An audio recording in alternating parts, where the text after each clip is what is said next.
Hey, hi everyone, how are you? I hope you all guys are doing great. From this video onwards, we are going to start a series on Agentic AI. So welcome all of you for this Agentic AI series. We are living through one of the biggest technological shift since the internet came. Just as internet transformed how we access information and smartphones transformed how we interact with technology, AI is transforming how we learn, build software, solve problems, and work. So why should you learn agentic AI and AI today? So, a few years ago, AI was considered as a specialized field. Today, it's becoming a core skill across industries. Whether you are a software developer, data professional, student, entrepreneur, or someone working outside the tech industry, AI is increasingly becoming part of your everyday workflows. Companies are interacting or you can say integrating AI into products, internal tools, customer support, software development, marketing, finance, healthcare, and many other domains. So understanding AI is no longer just an advantage, it is becoming an important professional skill. You have probably heard statements like AI will replace programmers, AI will replace jobs. The reality is more nuanced. AI is changing how work gets done. People who know how to work effectively with AI can often complete tasks faster, automate repetitive work, and focus more on solving higher level problems that really need to be solved. As with many previous technological shifts, learning the new tools and adapting to the new ways of working can create new opportunities. Today, companies are looking for professionals who can build a AI-powered application, integrate a LLM into products. We will see what LLM is, design AI workflow and agents, automate business workflow, use AI tools effectively to improve productivity. Definitely, you don't need to become an AI researcher, but understanding how modern AI works can help you to make better technical decisions, evaluate new tools, and build more capable applications. Most people know how to use ChatGPT, but very few understand what's happening behind the scene. Terms like LLM, tokens, embeddings, RAG, vector DB, function calling, MCP, AI agents are everywhere. You will hear it everywhere, but they are often explained in isolation. But in this series, I will try to connect all the pieces so you understand the complete picture. And definitely, it's also like currently knowing agentic AI can uh, give you a edge in your resume, in your job, as well as if you are building something. So let's start this series. What actually is in this series? Let's see. So basically, I have divided this whole series into multiple season. I guess it's 12 season. So in each season we will create so many this many videos, and total we have around 12 season. I don't want to go one by one to everything. You can just take a screenshot of each and every one if you want. If no, it's fine.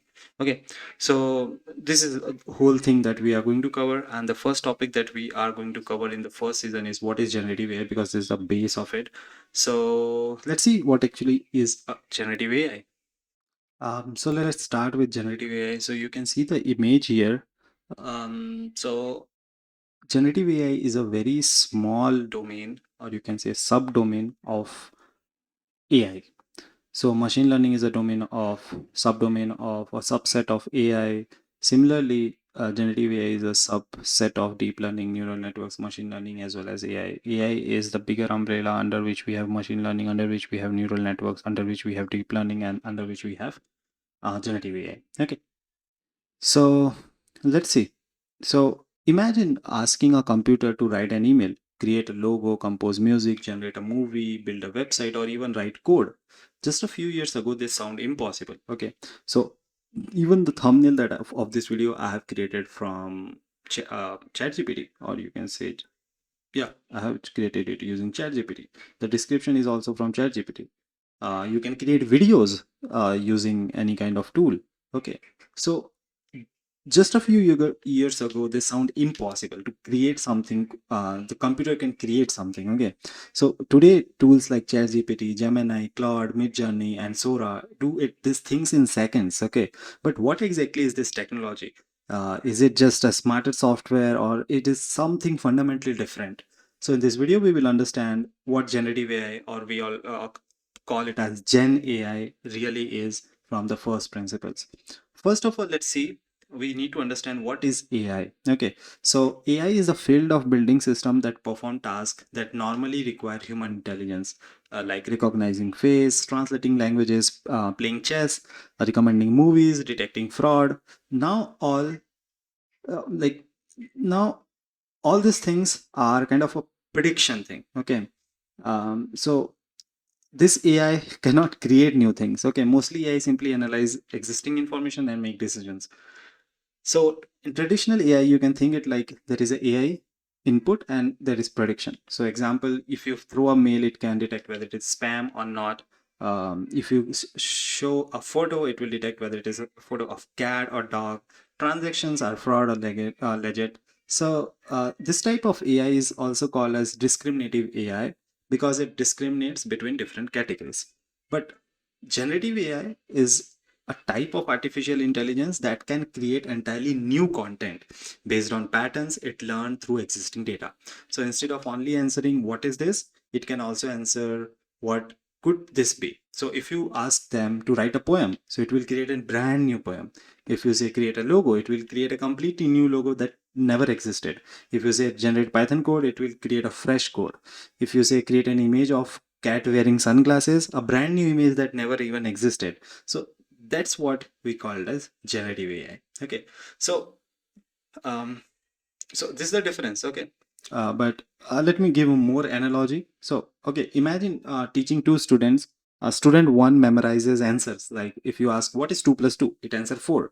Student B understand the mathematics behind it, and now if you even if you ask him 153 into 67, they have never seen this exact question, but yes, they can solve it. So generative AI is similar.